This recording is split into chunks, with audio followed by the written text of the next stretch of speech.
The views and content expressed on the following program are provided solely for informational and entertainment purposes. They do not constitute legal advice. A podcast is not a substitute for retaining a competent, licensed attorney to advise you on your specific legal situation.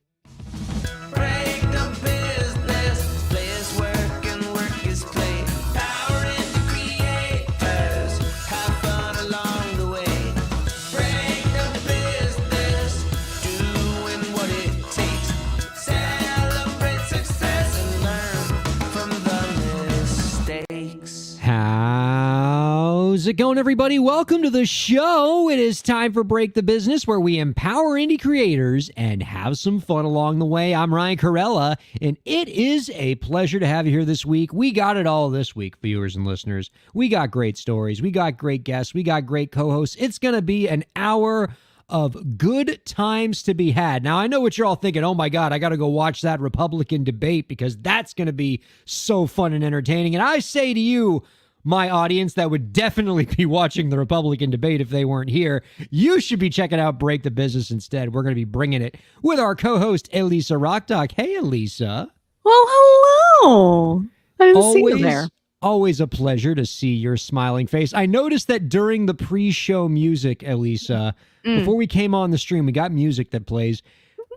Am I mistaken, or were you tamborining along with the music in your window? Tamborining, sir. This is an egg shaker. Oh, sorry. I couldn't see what it was from where I was. Yeah, an egg shaker. But you were percussioning. Yes. To get yourself warmed up for the show. Yeah, I was practicing my swing feel on shaker. It was actually really good rhythmic practice. I usually don't get the chance to play a lot of auxiliary percussion live anymore, so it was nice to get some practice in. Your fellow Break the Business co-host, Zach Stallone, who created our pre-show music, would love very much to know that his song is a perfect practice for you to get your egg shaker on. I got to tell you a little story of what I was doing just before the show started, before we came on here. I was playing with my son, Nathan, and sometimes when I'm interacting with my little one, I am confronted with things that reveal to me my age and the generational gap between me and my brood. And one of those things manifested itself. Nathan, when I was playing with Nathan, so Nathan's in the playpen, my little 1-year-old, and I play this game with Nathan where he has this little toy telephone. And we put the little toy telephone on the ground, and I make a little ringing noise. I go, brrr, brrr, and then he knows, oh, I got to go pick up the phone. And he crawls over to the phone and he grabs the phone. And then I take the phone and I pretend to be on the phone with somebody. And I'm talking and he's like, oh, I want to talk. Like he's trying to grab at it. And then at some point I go, oh, you want to talk to Nathan? Oh, Nathan, it's for you. And I do this game with him. And then I started to think, how long has it been in the world of telephoning that we've ever had to say to somebody, it's for you?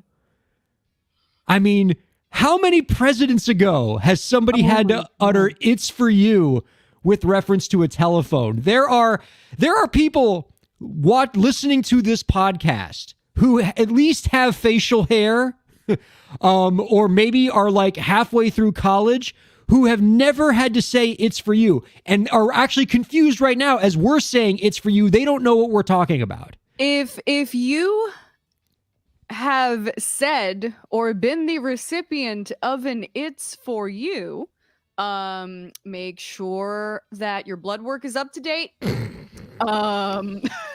Make sure make sure you're getting enough fiber. Get your fiber on. Yeah. Have you considered a multivitamin that works for you? Yeah, definitely. Get your one a day. Roller working. I mean, it just occurred to me in the moment, and now as I think about it, the whole telephone game and playing it with Nathan is stupid because he's never going to have to answer a phone that rings in his life. He's never going to have to literally hang up in the literal term hang up a phone. Yeah, or pull a phone off of a hook to answer it. All of this, no wonder he's kind of going through the motions with this game. He can't yes and.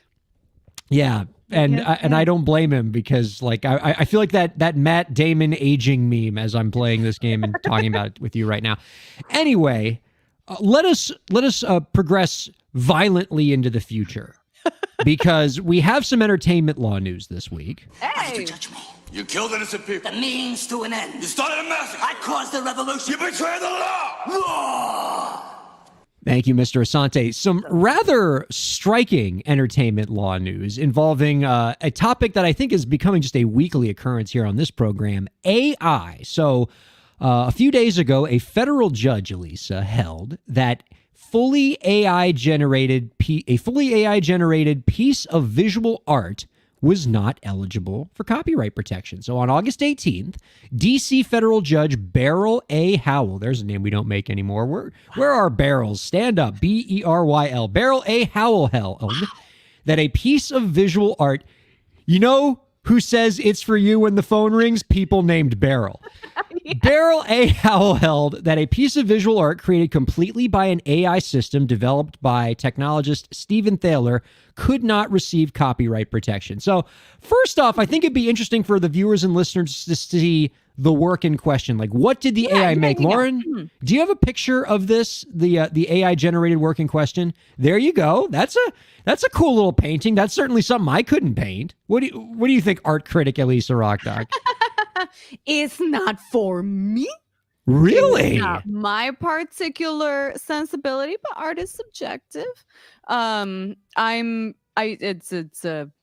I guess an attempt at a sort of pseudo impressionist style, I guess.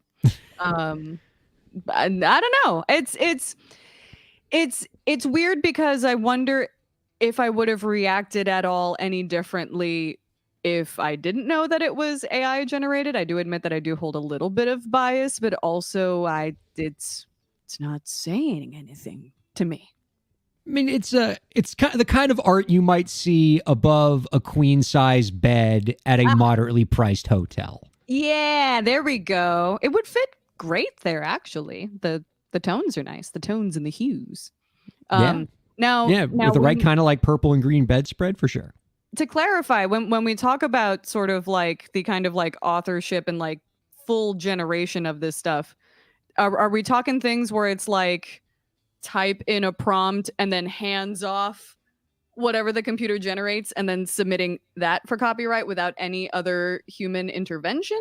Well, ultimately, that's what this case came down to, which, you are right on track with this. So in this particular case, basically this was, and even to the copyright registrant, the human that tried to make this registration happen, even they admitted, I had nothing to do with this work.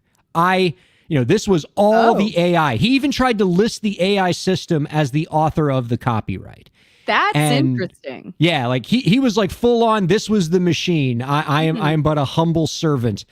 And the federal judge wasn't going for it. So if you have the quote there, Lauren, in the ruling, Judge Howell said, quote, human creativity is the sine qua non at the core of copyrightability. God, I love sine qua non in any piece of legal writing. Like, I mean, honestly, I in any final exam I ever took in law school, Elisa, if I didn't have at least one Latin phrase in there, I would go back and fix it. I'd be like, assuming for the sake of argument, cross out, assuming arguendo.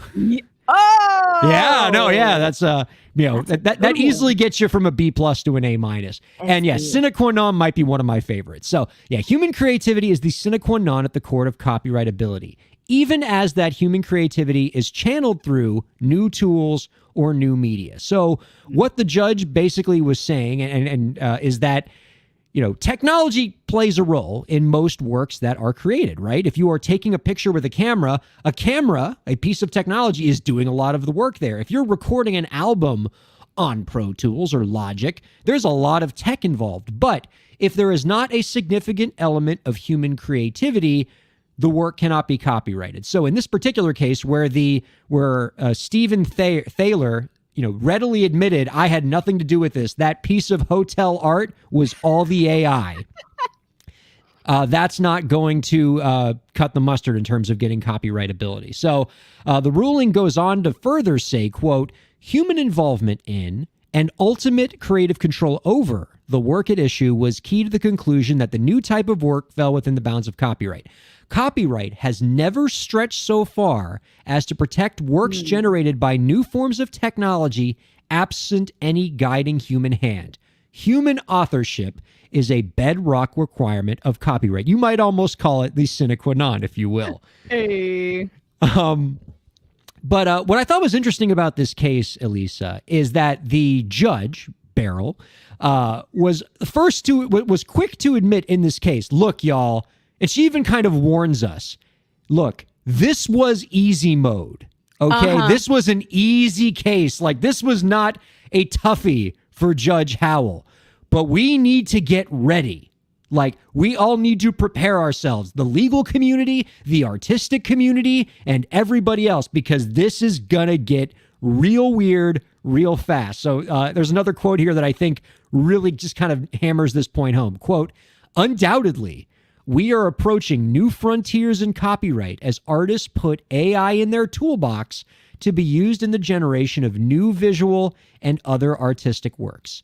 The increased attenuation of human creativity from the actual generation of the final work will prompt challenging questions regarding how much human input is necessary to qualify the user of an AI system as an author of a generated work, the scope of protection obtained over the image, how to assess the originality of AI-generated works where the systems may have been trained on pre-existing works. Wow, that part. Yeah, right? How copyright might best be used to incentivize creative works involving AI and more.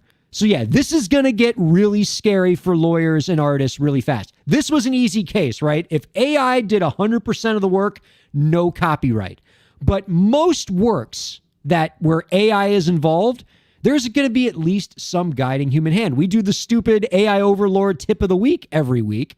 And a lot of times there's a lot of humanity involved in that. I often have to write very long prompts to ChatGPT to get the result that we want. Sometimes it's an iterative back and forth process. I tell ChatGPT to do something, it poops the bed. I have to say, no, that wasn't good. Try it, do it this way, change this around, maybe make this longer, make this shorter. And through a little back and forth, we get the end result that we want. Or I might tell ChatGPT to do something. It ain't great. I got to do a little bit of fine tuning and editing on the back end, and we get something ready for broadcast. Are any of those copyrightable? And I've only been practicing copyright law for my entire effing professional life, and I am scared about what these legal questions are. Because we know intuitively, right? It's not just the fact that technology is involved, because almost all creative product today, technology is involved. Yeah, I remember an article citing like comparisons to a guitar player using an effects pedal to sort of affect a sound, but it's not necessarily the pedal's fault. It's not the pedal that authored that sound necessarily. And but guitarists use pedals, photographers use Photoshop, musicians using Pro Tools, and increasingly a lot of creators using AI. A lot of artists even in significant heavy human involvement situations, a lot of creators are using AI maybe to give them ideas. Maybe the AI starts things off and gets the ball rolling, and then the artist takes it the rest of the way. We're going to need to figure out what to do in those situations. And some of the other things that the judge brought up that I think is equally scary, right, is what about when AI, which is often the case with AI, is creating work based on works that came before it? What do we do there? Because the dam has already burst there. Yeah. Like this AI stuff isn't coming out of nowhere, right? It's not making up the stuff out of whole cloth. Much how humans create new works based on the things that came before them, AI is doing the same thing. They just have the entire compendium of artistic knowledge at its disposal and can bring it forth at any given time and amalgamate it together in ways we can't even possibly fathom.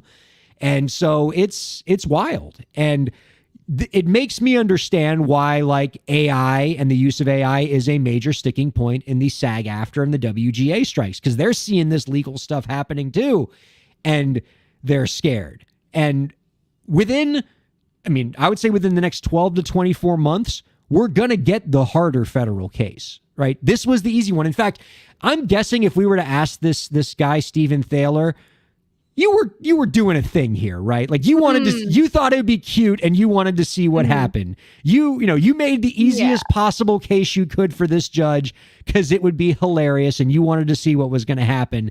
But they're not all going to be this easy. In fact, it's never going to be this easy again. No, and I'm interested in works of this type where people are going to start to see maybe their own works that had trained the AI in someone else's copyrighted material, and kind of getting that sort of fight started the minute that all of those start popping up, and then all of a sudden it's like, wait a minute, that like third of the shot, I recognize that from something I submitted to DeviantArt like 10 years ago. What? And that's already starting to happen. We've seen a few of those and people get understandably upset. Yeah, it's going to be a real briar patch. Creative professionals, brace yourselves, and lawyers, brace ourselves. It's going to be there's at least a paper or two in this for me if I wasn't too busy playing outdated telephone games with my 1-year-old. All right, so I do want to get to your career update, Elisa Rockdock. This is why we have you on. People are waiting with bated breath to know what's going on in your career. Real quick, though, because, speaking of things that we have to do on this program, let's just quickly do AI Overlord Tip of the Week here. AI Overlord Tip of the Week. AI Overlord Tip of the Week. AI Overlord Tip of the Week. AI Overlord Tip of the Week.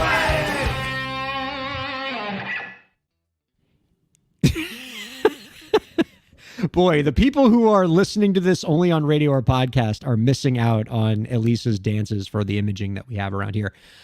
I'm surprised no percussion for that. Just you dancing. Just vibes. So here's what I want to do for the AI Overlord Tip of the Week is, instead of getting like a piece of advice from ChatGPT, I wanted to get ChatGPT's thoughts on this fundamental legal question. Because they have a vested interest, I imagine. Yeah, Judge Howell said, admitted in the opinion, I don't know where the line is where how much AI involvement is too much to take something out of the realm of copyright protection. Yeah. And so I said, hey, ChatGPT, here's a cut and paste of the court opinion. How would you answer that question? And so it wrote this very long dissertation, of course, none of which is copyrightable, as we know. Oh. And or maybe because maybe I gave it enough input. I don't know. We don't know. But I figured that there are a couple things that I think were interesting from ChatGPT's perspective that I could summarize here. So one of the things, in what we were talking about, right? ChatGPT said that in cases where there is simple AI input, for example, an artist provides a single word like sunset, and then the AI creates a digital image of a sunset. In those cases where the human input is minimal, most likely that would not rise to the level of adequate human input for creativity. But as we noted, ChatGPT thinks that in cases where there's detailed AI input, such as, quote, when an artist provides a detailed description, mood, color palette, and other specific instructions that guide the artwork's outcome, that level of significant human involvement could be a manifestation of the artist's vision and rise to potential copyrightability. And then it talked about the other example that we spoke about earlier, which is an iterative collaboration where the artist and AI go back and forth. Like the ChatGPT generates something, I yell at ChatGPT because I said it didn't do a very good job and here's how to fix it. And we go back and forth until we create some magic together. Perhaps that could be enough human input. So, basically ChatGPT doesn't know either is what we're getting at. And we're all in for a big, big legal mess. Woo! But hey, get ready to be booked and busy. That's right. Oh my God! Yeah, my dance card will be full for a while. That is until AI replaces me as a lawyer. There you go. But in that sweet spot between now and then, oh yeah, we'll have plenty of things to do.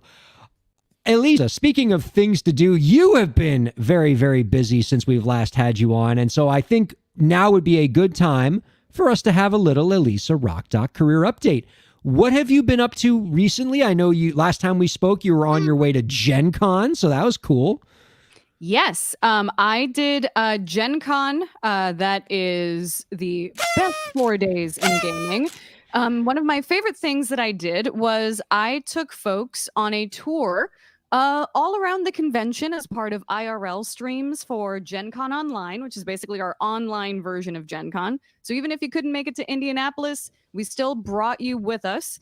And this was probably one of my coolest things that I have maybe ever done in my entire life, because when you take over downtown Indianapolis for the best 4 days in gaming, you take over all of downtown Indianapolis up to and including Lucas Oil Stadium, home of the Whoa. Indianapolis Colts. So for the folks on live stream who are seeing this, we are looking at the Twitch stream of Elisa there, and she is now. Tell us where you're walking into. Oh my I God. am literally walking pretty much onto the field of Lucas Oil Stadium, football field, home of the Indianapolis Colts, where they have covered up a significant amount of the field, all of it. And there are tables with plastic tablecloths everywhere waiting for all manner of nerds to play all manner of tabletop games.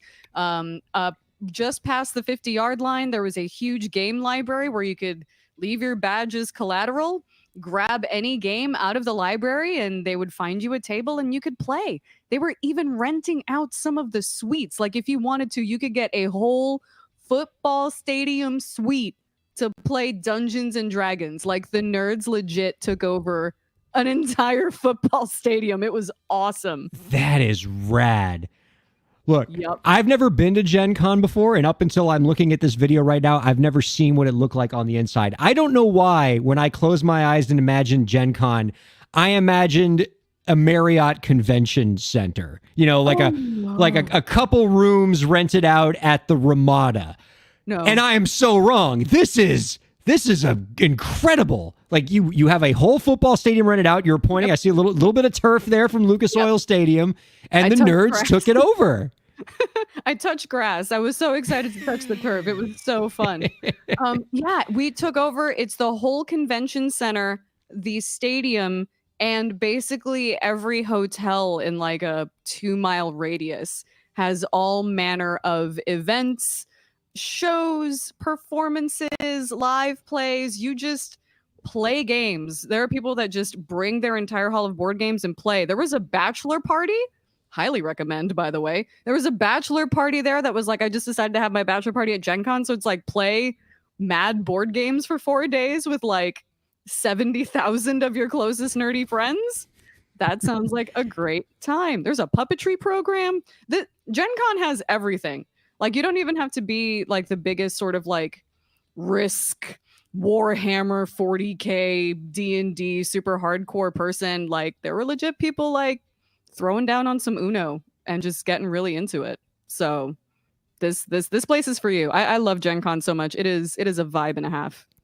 So why were you making this live stream? Was this just something like were you working with an organization on this? Did you just, because it looks really well shot. So I assume there was like some kind of operation here.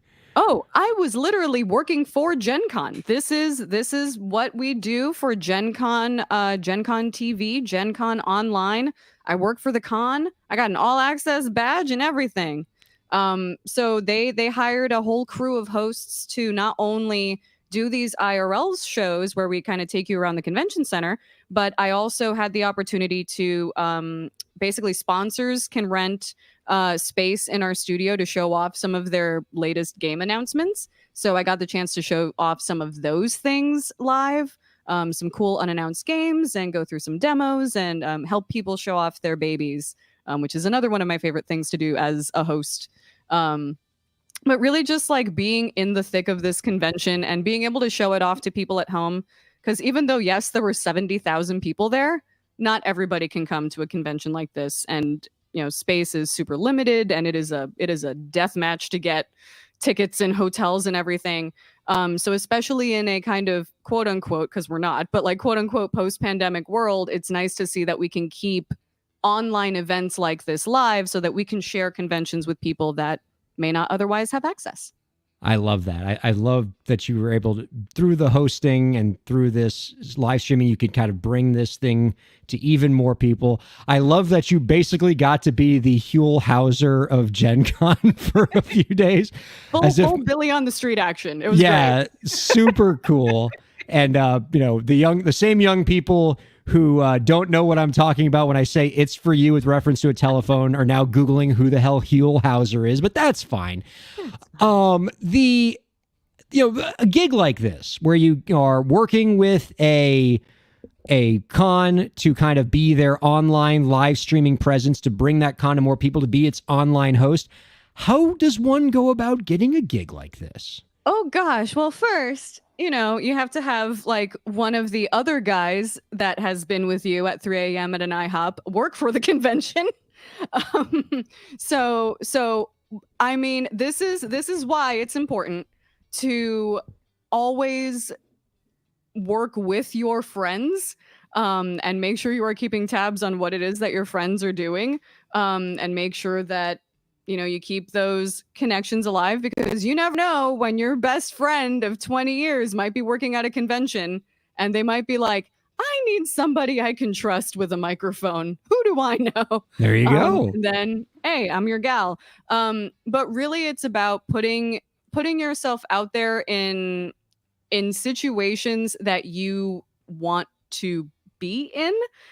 So kind of doing the kinds of work that you want to eventually do. So only put stuff on your portfolio that you want to do someday. So one of the things that I did leading up to this was I've done a lot more panel work, a lot more hosting gigs, a lot more panel moderation type stuff and interviewing that.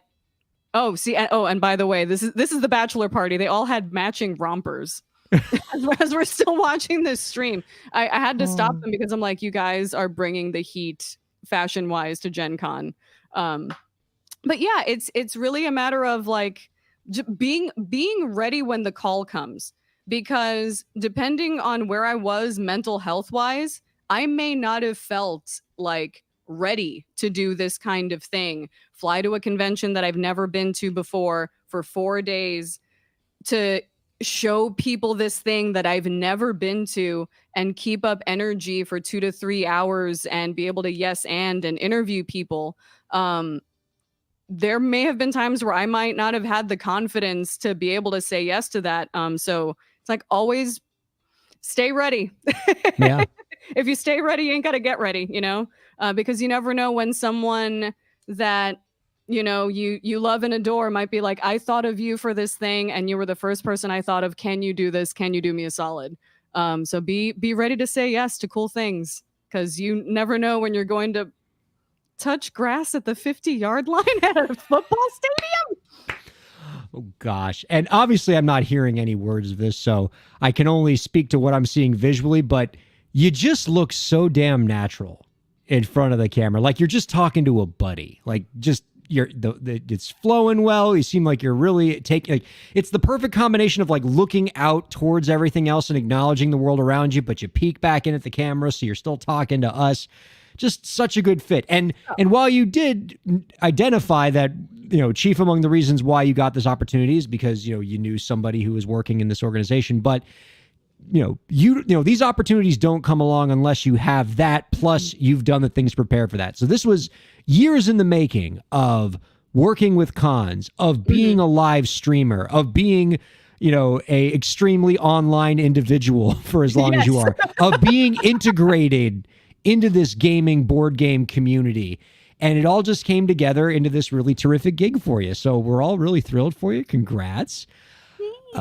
You also told us that in the last month you've doing a little extra VO work, or was I not supposed to talk about that? Yeah. I'm gonna see how I'm going to like divulge a couple of things of like, what I did, but not who for.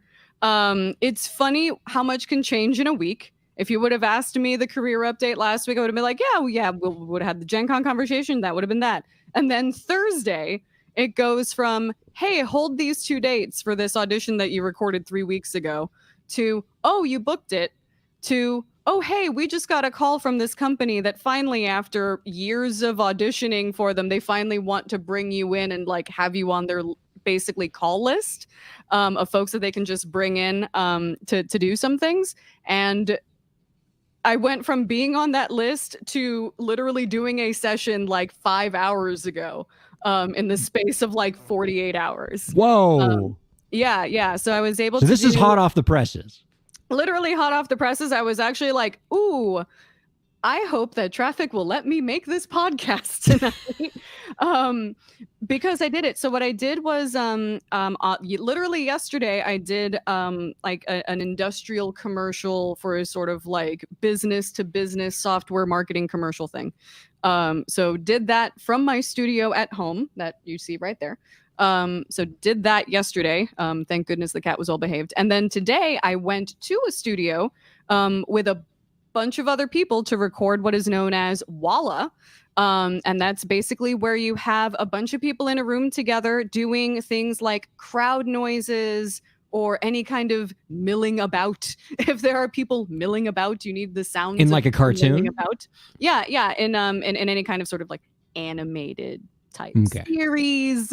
And so it was my first time at that studio, and it was my first time doing Walla work. And it's basically, I was in a room with 3 other people, and they were like, okay, you're shopping. And this is how long the scene is. This is how long you have to basically match the picture.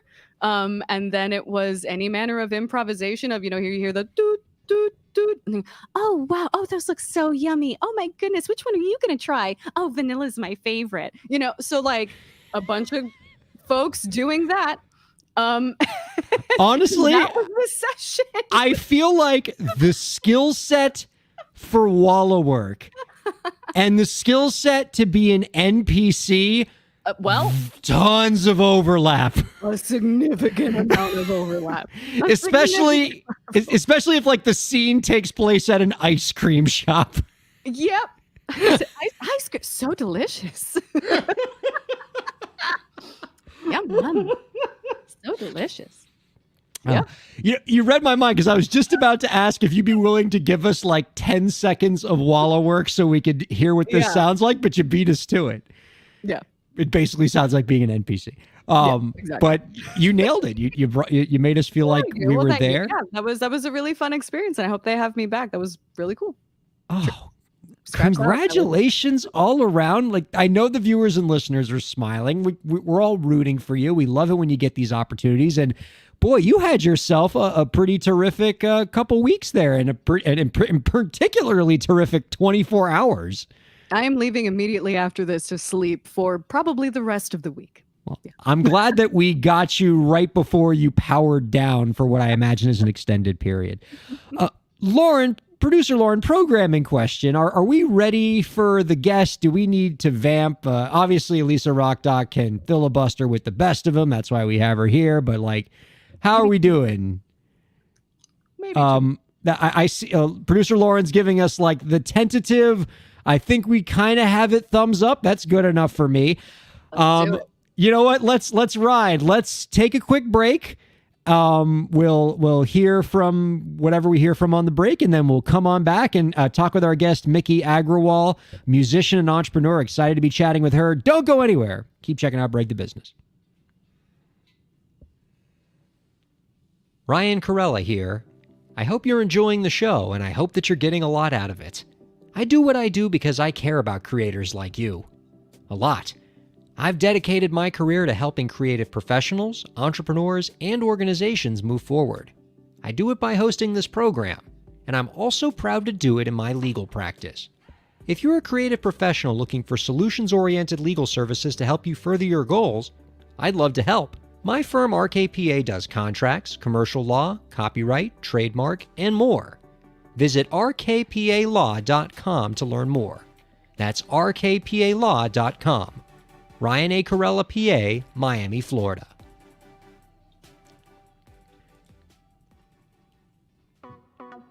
Streaming services for Break the Business provided by LEK Entertainment. LEK Entertainment is a full-service entertainment company offering everything from consultations to full-scale events and productions, including audio and video productions, voiceovers, staged theatrical productions, script and music development, and streaming services. For more information, visit lekentertainment.com. LEK Entertainment wants to help you bring your story to life.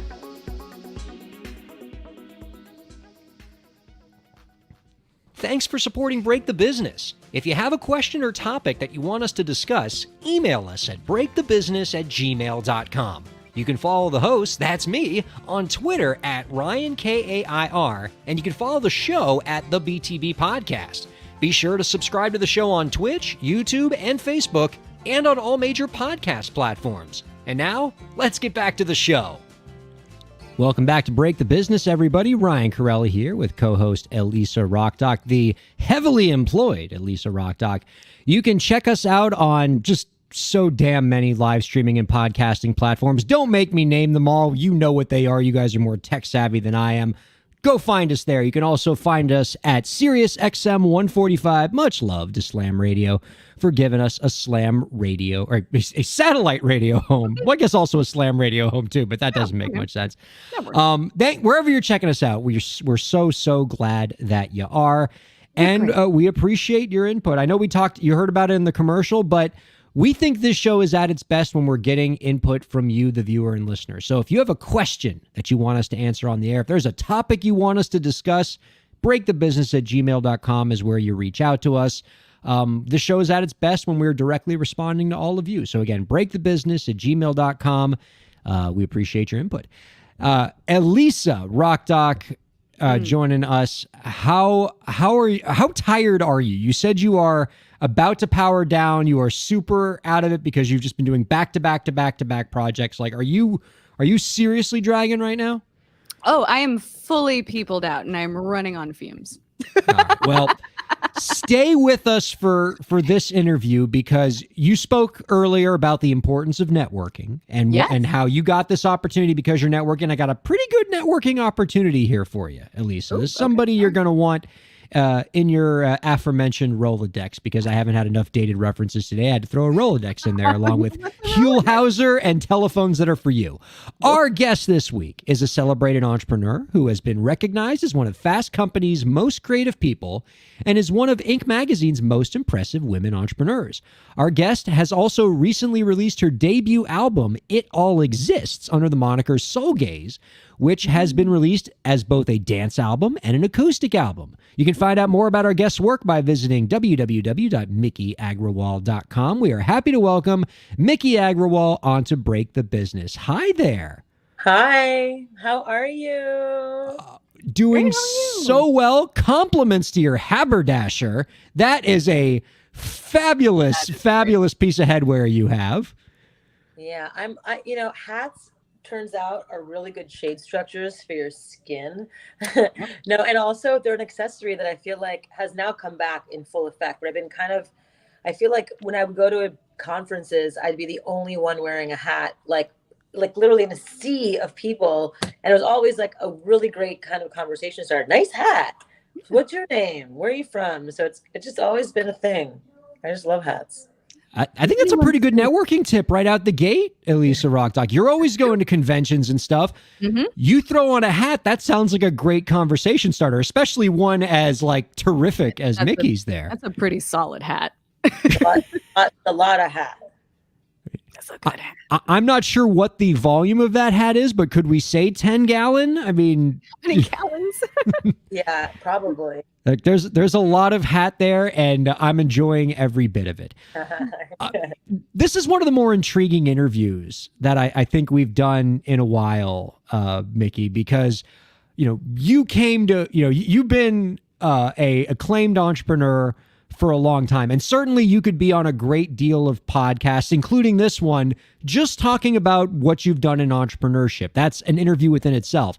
But the reason why you're here on this particular program, which celebrates both entrepreneurship and artistry and music, is you have really kind of come into this new journey as a musician. You put out this debut album under your moniker Soul Gaze called It All Exists, a double album, which I think is pretty cool and ambitious. Wow. And, seeing you kind of transition into this new career from an entrepreneur is pretty interesting. And so I'm curious, are the skill sets of being an entrepreneur, are they transferable into the creative product, or is this completely new for you? Yeah, I mean, well, first of all, so stoked to be here with you guys. And this is like, it's just so wild to be talking about music as the thing that I'm talking about, because I always talk about my businesses, entrepreneurship, and all of those things. And so it's just a wild moment. But yeah, it's a really transferable skill set. It's creativity is creativity is creativity, right? So like, being innovative and creative in entrepreneurship definitely translates in music. And coming up with an idea and translating it to a produced album is the similar thing as creating an idea and a product, and then really seeing it through to launch and execution is a similar thing. And I think the best the best musicians who achieve a lot of success also are pretty robust entrepreneurs as well. They really understand how to print things quickly, how to get things out the door, and how to package things well. And not that that's really like what my music was about at all, but there's from a lens of like, oh, you just put out this album that's so like, like my friends were just like, okay. I think for me it was really it's not a bit. I'm not treating this as a business. Like for me, it's really hymns from my heart that kind of came through me during my uncoupling of my 11-year marriage. And I just wrote 17 songs during this sort of breakup period. And it was really around the wild melange of love and like all the different textures of love that exist. And it's like, when you go through 11-year marriage and you kind of uncouple, people are like, oh, are you okay? Or like versus like, wow, we had an amazing chapter together. We crushed it in so many different ways. There were parts that we kind of ended up going this way instead of this way. And that's, ultimately the reason why we decided not to stay together. But, truly we had a successful marriage for the 11 years that we had. Maybe the last year and a half were the most challenging. But I don't call it a failure. I also experienced anger and frustration and sadness and gratitude and excitement and joy, all the feelings that one goes through from the realm of love. And each song in this album represents a moment in time of like yearning, like the deepest yearning to like have him just do less and be more, like stop doing, just be with me, like, or the song Queen was really about how the deep desire of all of my feelings being welcomed in. One of the lines is, my anger is as sacred as my joy, and we welcome in all of our feelings. And like the first song, Antarctica, is really the song that like broke through my freedom from like, wait a minute, like I feel an opening, I feel like this freedom in the air, and like I just feel this remarkable like energy coming through me that just means that like I'm going in the right direction, like coming out of this relationship, even if it meant so much to me. And even if he still means so much to me as my baby daddy, and he lives 8 minutes from me, we talk multiple times every day about our kid and about just what we're up to. And so we're still deep allies. But, the album really is kind of, I call it a dance opera of sorts, where it kind of takes you through the entire journey of kind of this process of like the yearning, the desire, the anger, the sadness, the frustration, the trying again. Maybe we should just like, fuck it, let's try it again. Like life comes and goes like a fart in the wind. That's the song Fart in the Wind, which is like, fuck it, let's just try again. Let's just do one last like Hail Mary and see if this works. And then the very last song is called Changed. And the refrain is, I've changed, you've changed, and it's okay. Like we've changed and it's okay. Like change is inevitable. It's okay. And there's nothing wrong with that. There's nothing wrong with going our separate ways. We had an incredible chapter together, and it's okay. And so, it just like, at first I just wrote it because I was like, I needed to move this energy in a new way. And I think like it just came out in song. And then I brought in my incredible, talented friend Happy as my, sort of bandmate, singing partner. I did the spoken word, and then she did all the beautiful lyrical singing. And then we brought in our incredible friend Gene Navarro Jr., fourth generation musician and producer. And he's one of Ryex's producers. He's amazing. And just the three of us, they flew to Costa Rica first. We produced our first 4 songs. Then they came to Austin here in my casita right near their room, and we made the next 4, and then, boom, we put it out a couple months later, and here we are. So it just kind of all happened pretty quickly. But I'm always in the camp of like, don't dilly dally. Like when inspiration hits, just put it out. And the reason why I decided to actually put it out was because when I sent it to tons of friends, they were just like, this is so, it's like touching me to my soul in ways that like it feels like it completed a process in my uncoupling, in my breakup, in my challenges, in my yearnings, my desires, my wantings, like in relationship in such a raw way. Like it really did something for me, completed something inside of me. And they were just like super encouraging to like, just put it on Spotify. Like anyone can do it. So I did that. And So the impulse and the ability, the desire to create music, is this something that you always knew you had from a very young age, or did this just sort of present itself now after you got through the entrepreneurial ventures in your life and with what's been going on with your marriage? Like did this all just appear then, or did you always know, oh, I could make music, I could be a musician? Well, I was like in a musical when I was 10 years old, and I always was like in the musical world. I'm half Japanese, half Indian, so I grew up with. We need to know which musical. This is very, very important. Yeah. You got a couple theater kids here. Yeah. Well, you definitely don't know this one. It's a very obscure one. It's called How to Eat Like a Child. I actually saw that on Broadway last summer. Bernadette Peters was amazing in it. Just Yeah, no, it's really about like, it's just about the wildness of being a child. How to eat like a child. It's an amazing musical that I just sort of, and I was really into music, but I was never a singer, but always a writer, like a creative, like a writer, a creative. And so, I DJ'd for the last 10 years. I've been DJing at Burning Man every year. My sister started an incredible music events company called Daybreaker, which is an early morning dance movement before work starts. You can check out daybreaker.com. It's so freaking epic. that sounds cool. And there's like 500 people around the world that wake up and dance every month. It's just insane, and sober. And it's just in the morning before work starts. It's just the wildest thing. And it's a true movement. And so my sister and I we've DJ'd, Daybreakers over the last 10 years. And we've also, DJ'd at Burning Man, different kind of little events. Again, very under the radar. We don't have any like real, we have a kind of a lame SoundCloud page that no one knows about. But like, we've just now, just been a side hobby in this music as well. Like writing this, the album, It All Exists, was really just kind of like a creative, just creative expression that just wanted to come out. And I've written 2 books. Again, I've started the company Thinks. I don't know if you've heard of the Period Proof Underwear Company, and then the bidet company Tushy, which if you don't have one, it'll change your life. Go to hellotushy.com. We just launched our new website, which I'm super proud of. Church. Right? It's like you are a savage if you use dry paper to wipe your ass. It doesn't make any sense. You're killing. I can't travel the same way anymore. It's horrible. Yeah. I miss it. Well, I know we actually have a travel tushy as well. It's like for $29. You can actually literally a little water bottle that you squeeze your. This is an insanely gross metaphor, but I think it's quite apt. Somebody I once heard it described as wiping yourself with dry toilet paper as trying to get peanut butter out of shag carpet. Exactly. And ever since then, I'm like, yep, no more dry toilet paper. That makes sense. No, but even wet wipes actually cause anal fissures, which strip away the natural. Yeah. So if you're using wipes, it actually over time strips away the natural oils, creating these fissures, these tiny lacerations. And there's anal fissure operations have gone way up because of the wet wipe consumption. And also major cities like New York City are trying to ban wet wipes because they clog the city's drains. They fatbergs are horrible for the environment.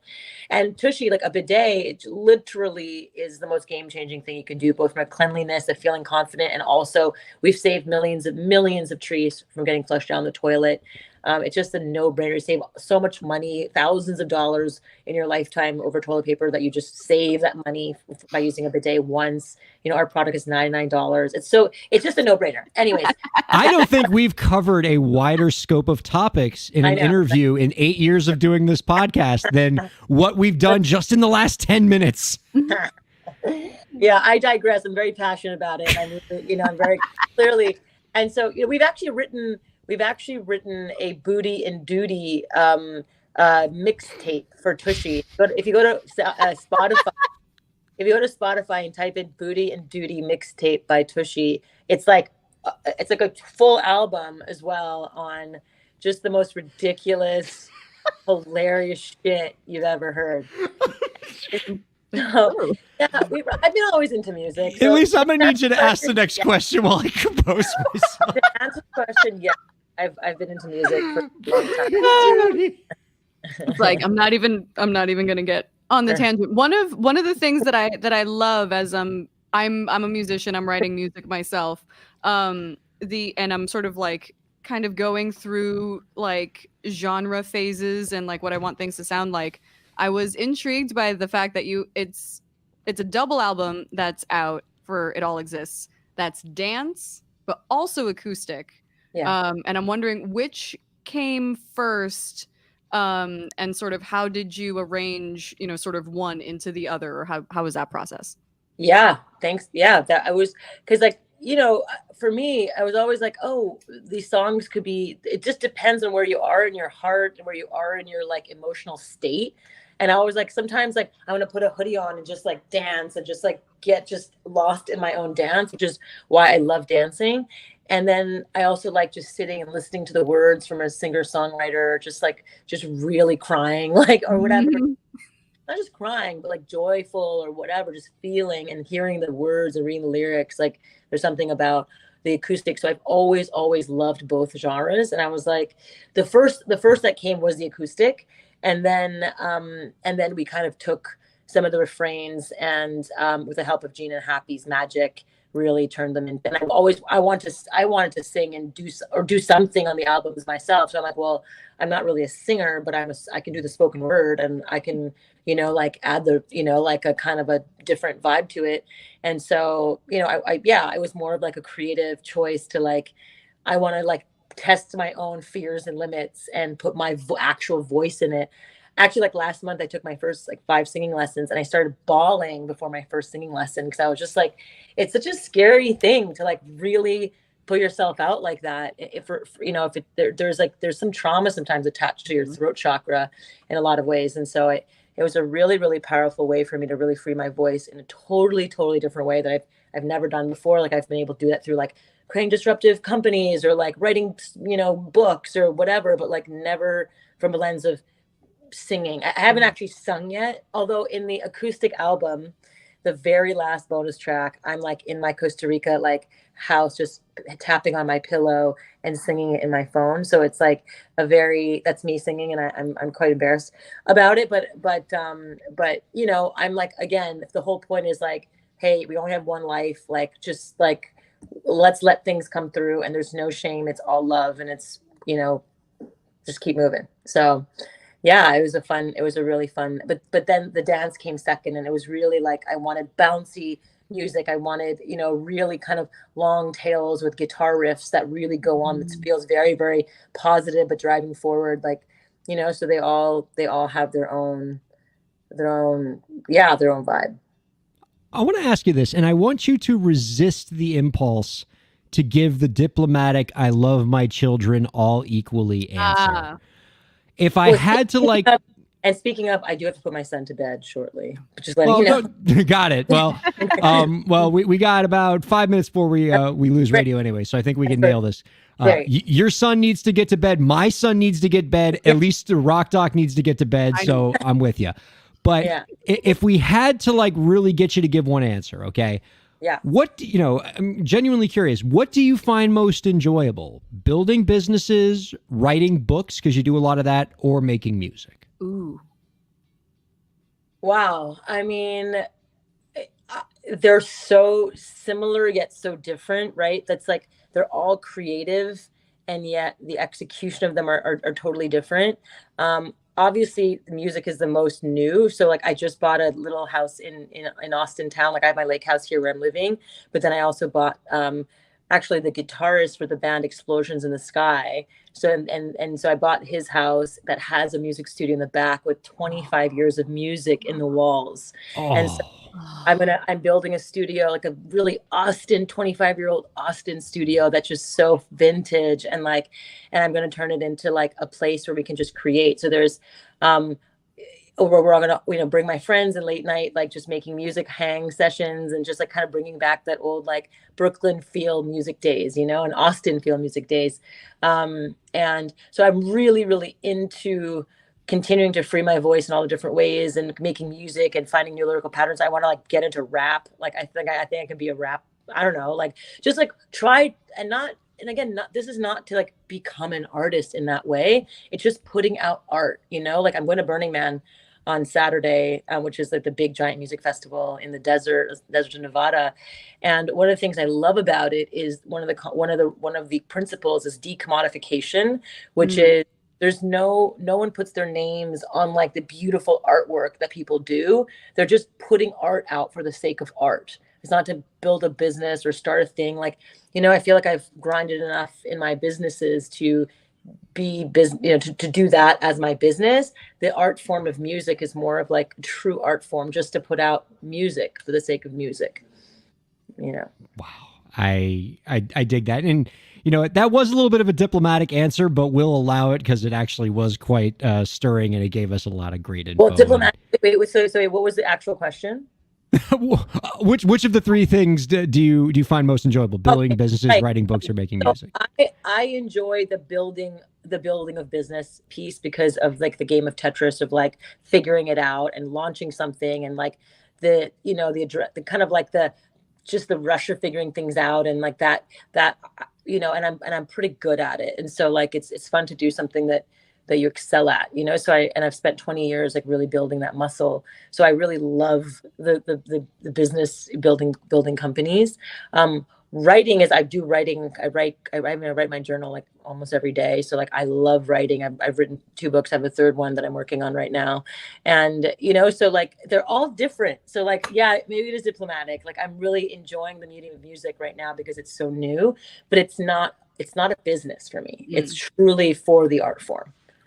But it is still exciting to see you bring an entrepreneur's mind and a creator's spirit to this musical project.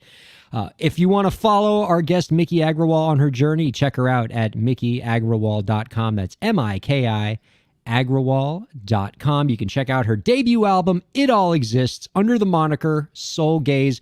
Miki, before we let you go and get, so you can get your kid to bed, and everybody else who needs to get to bed can get to bed, we got one last question for you. Do you have any last tips for the indie creators out there to help them move their careers forward?